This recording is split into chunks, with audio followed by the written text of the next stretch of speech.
Sekarang kita masuk pada hadis yang ke-26, hadis tentang larangan bermusuhan. Semoga hadis ini bisa menjadi pemantik semangat kita untuk bisa berlapang dada dalam menghadapi kesalahan manusia, dan semoga hadis ini bisa menyatukan hati kita semuanya. Diriwayatkan dari Abu Hurairah radhiyallahu taala anhu, dari Nabi sallallahu alaihi wasallam, beliau bersabda, "Tuftahu abwabul jannati kulla yaumil itsnaini wal khamis, fayughfaru fi dzalikal yaumaini likulli 'abdin la yusyriku billahi syai'a illa man bainahu wa bain akhihi syahna, fayuqalu andiru hadaini hatta yastaliha." Kata Nabi sallallahu alaihi wasallam, pintu-pintu surga dibuka setiap hari Senin dan hari Kamis, dan pada kedua hari itu Allah Subhanahu wa taala akan mengampuni dosa para hambanya yang tidak menyekutukan Allah Subhanahu wa taala dengan apapun juga. Illa man bainahu wa bain akhihi syahna, kecuali orang yang antara dia dengan saudaranya ada permusuhan. Fayuqalu, maka akan dikatakan kepada para malaikat, andiru hadaini, tangguhkanlah pengampunan dosa dua orang ini, hatta yastaliha, sampai keduanya berdamai. Hadis ini diriwayatkan oleh Imam Muslim dalam sahihnya nomor 2565, diriwayatkan oleh Abu Dawud dalam sunannya nomor 4916, diriwayatkan oleh Imam At-Tirmidzi nomor 2023. Lafaz ini milik Abu Dawud dan disahihkan oleh Syekh Al-Albani dalam Sahihul Jami'-nya nomor 2970. Dari hadis yang mulia ini terambillah 5 pelajaran yang bisa kita keluarkan. Yang pertama adalah surga memiliki pintu. Surga memiliki pintu. Surga memiliki pintu. Sebagaimana disebutkan di awal hadis, tuftahu abwabul jannah, dibukakan pintu-pintu surga. Ini menjadi salah satu dalil bahwa surga itu memiliki pintu. Bahkan pintu surga ada 8. Sebagaimana Rasulullah sallallahu alaihi wasallam bersabda, "Fil jannati thamaniyatu abwabin." Di surga ada 8 pintu-pintunya. Dan pintu surga itu daun pintunya sangat besar, yaitu sejauh perjalanan 40 tahun lamanya daun pintu surga. Yang nanti pada saatnya pintu yang sebesar itu akan penuh sesak karena banyaknya manusia yang memasukinya. Sebagaimana dikatakan oleh Khalid bin Umair Al-Adawi radhiyallahu taala anhu, ia mengatakan, annama baina misra'aini min masari'il jannah masiratu arba'ina sana. Kata beliau bahwasanya jarak antara daun pintu surga yang satu dengan yang setelahnya, kan 2 daun pintunya, maka masiratu arba'ina sana, yaitu perjalanan 40 tahun. Jadi kalau ada orang itu berjalan dari Sidoarjo ke Jember, itu berapa jam kira-kira? 4 jam. 4 jam sudah sampai Jember. Ini perjalanannya 40 tahun. Subhanallah. Segede apa pintu surga? Besar sekali. Kata Nabi, walayatiyanna 'alaiha yaumun, akan datang satu hari, wa huwa kadhidhun minaziham, pintu yang sebesar itu akan sesak manusia yang masuk ke dalamnya. Karena manusia sangat banyak sekali. Pintu yang seluas itu akan penuh sesak dimasuki oleh manusia ada yang akan masuk ke dalamnya. Dan kita mohon kepada Allah Subhanahu wa taala semoga kita bisa masuk ke dalam pintu surga di 8 pintu-pintunya. Allahumma amin. Dan pintu surga itu dibuka setiap hari Senin dan hari Kamis. Ini menunjukkan bahwa surga sudah ada. Karena gimana kalau nggak ada surganya, apa yang dibuka gitu? Surga sudah ada, surga itu, dan dibukakan pintu surga menunjukkan adanya ampunan, diangkatnya derajat, diberikan paling besar untuk para hamba di 2 hari tersebut. Jadi menunjukkan surga ini sudah ada dan dibuka setiap hari dan setiap Senin dan Kamis. Tapi kemudian pelajaran yang kedua adalah keutamaan hari Senin dan Kamis. Keutamaan hari Senin dan Kamis. Keutamaan hari Senin dan Kamis. Sebagaimana disebutkan dalam hadis tadi, kulla yaumil itsnaini wal khamis fayughfaru fi dzalikal yaumaini. Surga dibuka setiap hari Senin dan hari Kamis, dan Allah mengampuni dosa hambanya setiap hari Senin dan Kamis itu. Hari Senin dan hari Kamis adalah hari diangkatnya amalan manusia kepada Allah Subhanahu wa taala dalam hitungan pekanan. Jadi amalan manusia itu dilaporkan dalam beberapa lapisannya. Tadi sudah kita bahas ya di kajian tafsir bahwa Allah Subhanahu wa taala telah menyediakan, telah menuliskan takdirnya di Lauhil Mahfuz. Semua yang akan terjadi sudah Allah tuliskan 50.000 tahun sebelum penciptaan langit dan bumi. Termasuk adanya kajian di pagi ini, temanya apa, siapa yang hadir, sudah Allah tuliskan 50.000 tahun sebelum penciptaan langit dan bumi. Ini yang pertama, sebelum adanya makhluk sudah tertulis. Kemudian ketika makhluk itu menjalankan amalan, baik itu kebaikan atau keburukan, dicatat lagi oleh malaikat pencatat kebaikan atau keburukan. Jadi ketika ditetapkan 50.000 tahun seorang itu akan hadir di majelis kajian hadis qudsi tentang larangan bermusuhan, ditulis, maka dia nanti akan jalan. Ini kitab takdir akan jalan. Ketika dia mengamalkan, pahala akan ditulis oleh malaikat kebaikan, tertulis. Dan tulisan di Lauhil Mahfuz akan sama dengan catatan malaikat. Ya sudah kita bahas sih tafsiran di 2 ayat tadi itu, di surat Al-Qamar tadi. Ketika pencatatan amalan ini, yang kitab catatan malaikat ini, yang akan selalu sama dengan kitab takdir, nggak akan meleset. Pelaporannya itu ada 3 tingkatannya. Ada pelaporan harian setiap pagi dan petang. Jadi malaikat pagi dan malaikat sore bergantian di waktu subuh dan asar. Bergantian, turun naik begitu. Ini harian. Adapun pekanan setiap Senin dan Kamis. Adapun tahunan setiap bulan Sya'ban, bulan sebelum Ramadan. Jadi ada fase-fasenya pelaporan amalan kepada Allah Subhanahu wa taala. Hari Senin dan hari Kamis adalah hari dihadapkannya amalan manusia dalam hitungan pekanan, dan ketika itu Allah Subhanahu wa taala mengampuni dosa hamba-hambanya. Ketika ada orang yang ternyata dia banyak keburukannya, Allah ampuni. Tentunya selama dia tidak melakukan kesyirikan. Maka hari Senin dan hari Kamis adalah hari yang utama, dan seorang disunahkan berpuasa di kedua hari tersebut. Sebagaimana Nabi SAW menyebutkan, tu'radul a'malun nasi fi kulli jumu'atin marratain. Amalan manusia di hadapan kepada Allah fi kulli jumu'ah. Jum'ah itu artinya pekan ya, bukan hari Jumat. Karena akhir pekannya kaum muslimin itu hari Jumat sebenarnya. Fi kulli jum'atin, di setiap pekan, yaitu marratain 2 kali. Yaumal itsnaini wa yaumal khamis, yaitu setiap hari Senin dan hari Kamis.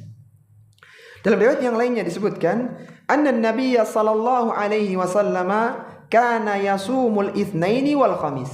Nabi sallallahu alaihi wasallam biasa puasa hari Senin dan hari Kamis. Faqila ya Rasulullah innaka tasumul itsnaini wal khamis.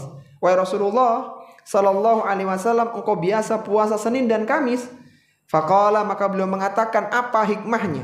Inna yaumal itsnaini wal khamis, sesungguhnya hari Senin dan hari Kamis, yaghfirullahu fihima likulli muslimin, Allah pada hari itu mengampuni dosa orang-orang Islam, illa mutahajirain, kecuali 2 orang yang saling bertengkar. Yaqulu, Allah mengatakan, da'huma hatta yastaliha, biarkan orang ini jangan diampuni dosanya sampai keduanya berdamai. Jadi ini sebagai dalil Senin Kamis itu hari utama, karena hari itu dilaporkan amalan kepada Allah Subhanahu wa taala, dan manusia disunahkan untuk melakukan puasa. Jadi itu hari Senin dan hari Kamis. Taib. Kemudian yang berikutnya, pelajaran yang ketiga yang bisa diambil dari hadis yang mulia ini, keutamaan menjauhi kesyirikan. Keutamaan menjauhi kesyirikan. Keutamaan menjauhi kesyirikan. Disebutkan dalam hadis tadi, Allah akan mengampuni dosa hambanya setiap hari Senin dan hari Kamis, likulli abdin la yusyriku billahi syai'ah, kepada setiap hamba yang tidak menyekutukan Allah Subhanahu wa ta'ala. Artinya kalau dia menyekutukan Allah, diampuni nggak dosanya? Tidak, karena kan kecuali gitu loh. Artinya tidak masuk dalam yang diampuni. Artinya dia melakukan kesyirikan, berarti dia bukan seorang muslim. Taib, ini mengingatkan kepada kita bahwa seorang yang tidak menyekutukan Allah Subhanahu wa ta'ala, seorang yang menjaga tauhidnya, maka dia akan mendapatkan ampunan dari Allah Subhanahu wa ta'ala karena keyakinan tauhidnya yang bagus tadi itu. Tauhidnya yang menjadikan Allah mengampuni dosa-dosanya meskipun dia memiliki dosa sepenuh bumi. Ini mengingatkan kepada kita, kita perlu mendakwahkan dakwah tauhid kepada manusia. Karena ketika manusia tergelincir dalam dosa, tapi murni tauhidnya, maka pelan-pelan dosa itu akan terkikis dengan kebaikan tauhidnya. Tapi sebaliknya, ketika seorang itu melakukan kesyirikan, meskipun dia punya banyak amalan kebaikan, maka kesyirikan itu akan menghapuskan pahala kebaikannya. Sebagaimana Allah sebutkan dalam Al-Quran, la in asyrakta la yahbatanna amaluka. Seandainya kau melakukan kesyirikan, maka aku akan hapuskan pahala kebaikanmu. Jadi kesyirikan ini menghabiskan kebaikan, tauhid menjadikan dosa-dosa manusia dihapuskan. Makanya dakwah tauhid menjadi penting. Jadi jangan menyibukkan manusia dengan amalan-amalan yang banyak tapi tidak ada dalilnya, sedangkan dia tidak belajar tentang bagaimana mentauhidkan Allah Subhanahu wa ta'ala. Semoga satu hadis ini menyadarkan kepada kita tentang keutamaan tauhid yang bisa mengalahkan banyaknya dosa. Kata Allah Subhanahu wa ta'ala dalam hadis qudsinya, ya bani Adam, lau ataitani biqurabil ardi khataya. Wahai anak Adam, seandainya engkau datang kepada aku dengan membawa dosa sepenuh bumi, dosanya banyak sekali. Dia pernah membunuh orang, pernah minum khamr, pernah berzina, banyak dosa-dosanya. Maka thumma laqitani lam tusyriku bi syai'a, la tusyriku bi syai'a. Dan engkau datang kepada aku dalam kondisi tidak menyekutukanku dengan satu apapun, la ataituka biqurabiha maghfiratan. Niscaya aku akan menemuimu dengan memberikan ampunan sepenuh bumi pula. Sehingga Syekh Albani rahimahullah ta'ala mengingatkan para da'i, tauhid awalan ya du'atal Islam. Ajarkanlah tauhid wahai da'i Islam. Karena ketika seorang terjaga tauhidnya, meskipun orang itu asalnya bergelimang dalam dosa dan keburukan, maka Allah akan ampuni dengan tauhid itu. Ini menunjukkan bahwa keutamaan orang yang menjaga kesyirikan sekaligus menjaga ketauhidannya. Tapi kemudian pelajaran yang keempat, dan ini merupakan inti dari hadis yang ke-26, yaitu larangan bermusuhan. Larangan bermusuhan. Larangan bermusuhan.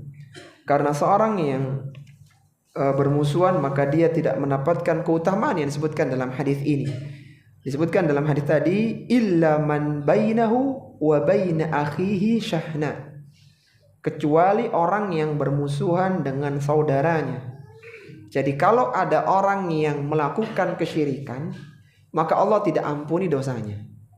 Allah tidak ampuni dosanya setiap hari Senin dan Kamis. Tapi kalau orang ini tidak melakukan kesyirikan, artinya murni tauhidnya, tapi dia ada permasalahan dengan saudaranya, dosanya diampuni, tapi enggak ketika Senin Kamis. Kapan? Ketika mereka sudah damai. Diampuni tapi nanti tertunda sampai mereka berdamai. Kalau mereka enggak damai ya berarti tidak dilakukan itu. Taib.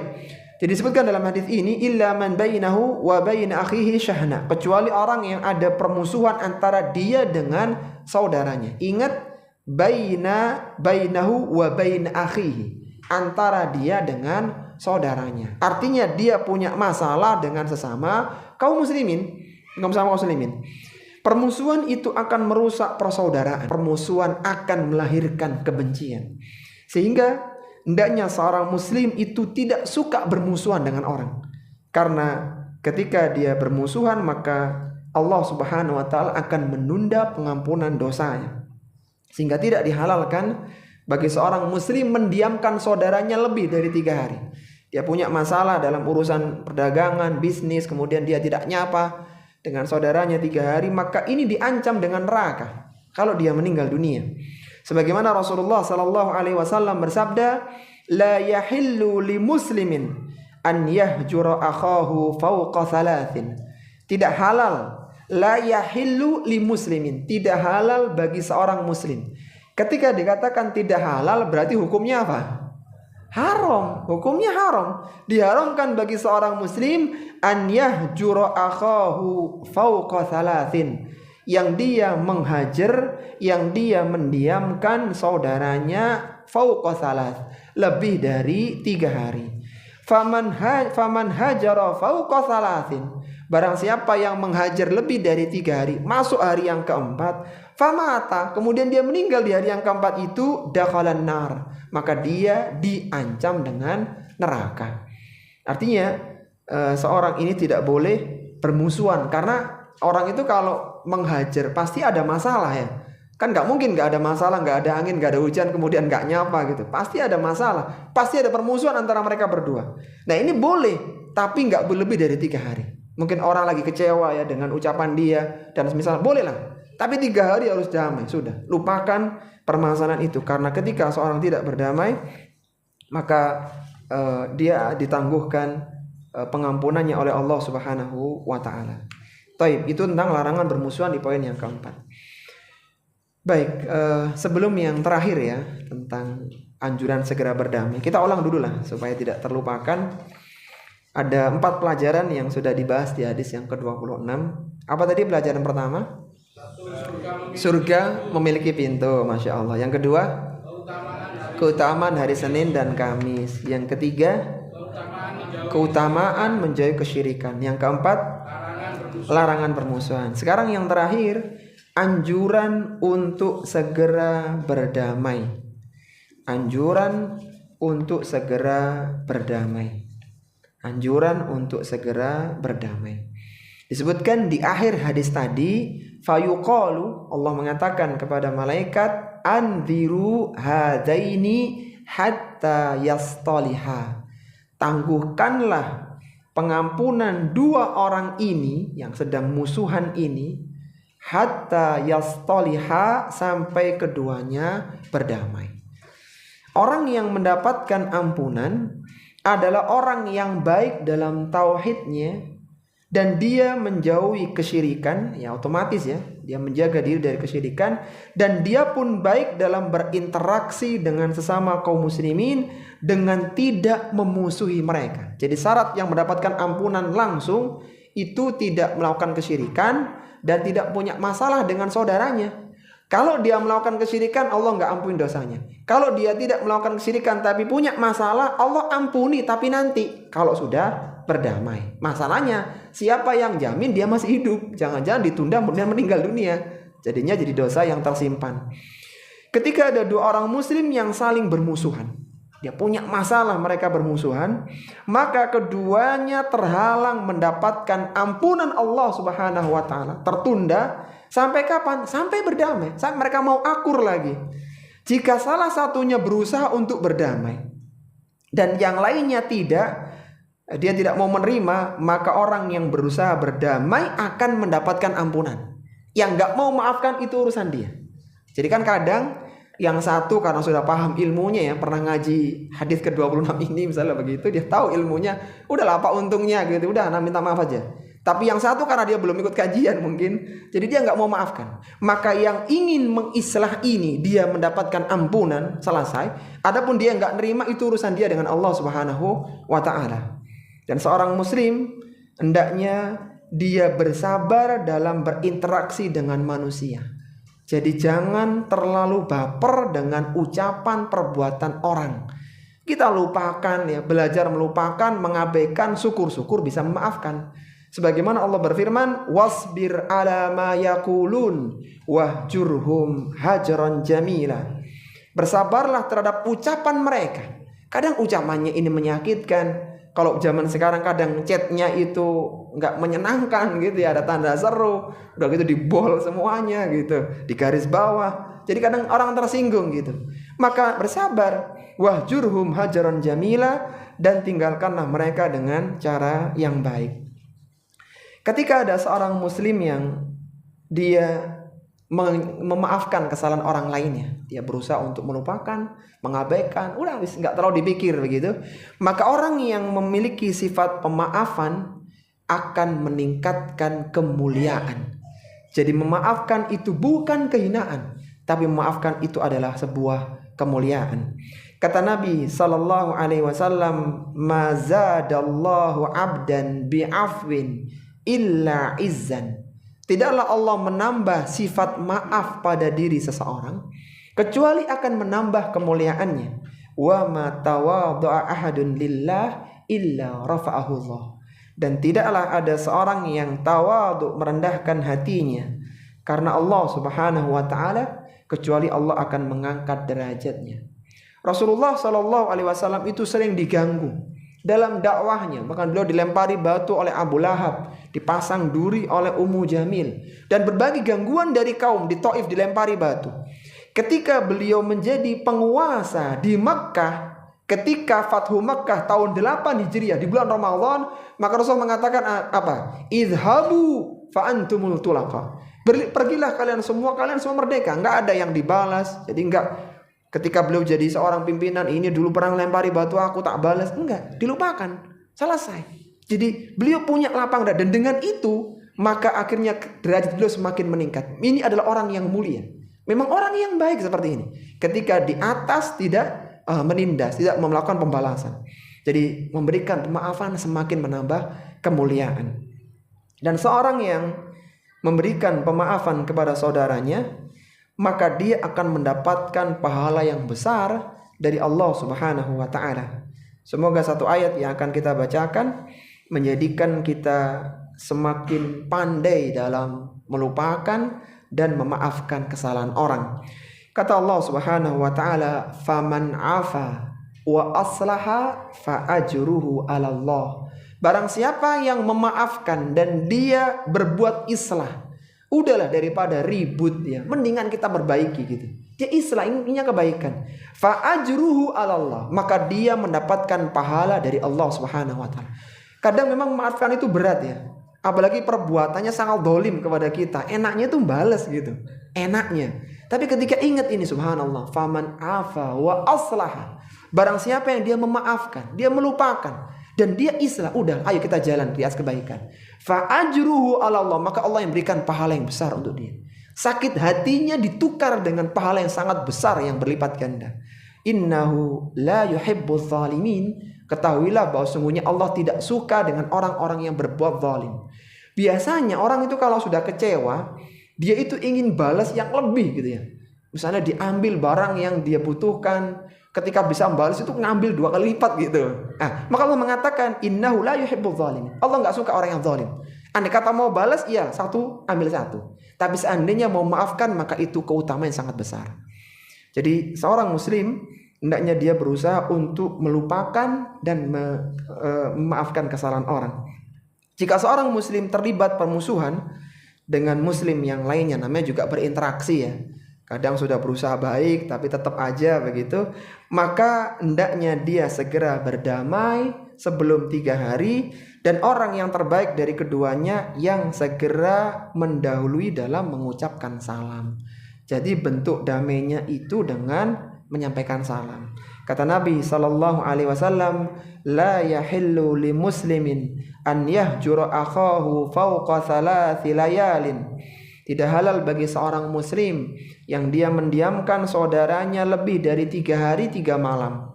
Jadi 3 kali 24 jam. Tinggal dihitung ya. Kalau masalahnya itu terpantik jam 7:30 gitu ya, Berarti sampai 7:30 hari ketiga harus segera salam gitu. Kalau enggak diancam neraka. Kata Nabi, yaltaqiyani yu'ridu hada wa yu'ridu hada. Orang ini yang punya masalah ini, kalau dia ketemu, maka yang satu berpaling, yang satu berpaling. Bahasa kita, dia buang muka gitu loh. Ketemu itu udah gak mau lihat gitu loh selama 3 hari itu. Maka kata Nabi, wa khairuhuma, yang terbaik dari keduanya, alladzi yabda'u bis salam, yang pertama kali memulai salam gitu. Jadi ketika ada orang musuhan, kemudian tiba-tiba dia mengucapkan assalamualaikum, wah, udah damai ya? Ya enggak, ini kan disuruh oleh ustadz di pengajian tadi pagi gitu. Jadi dia memulai salam karena ada hadis Nabi SAW.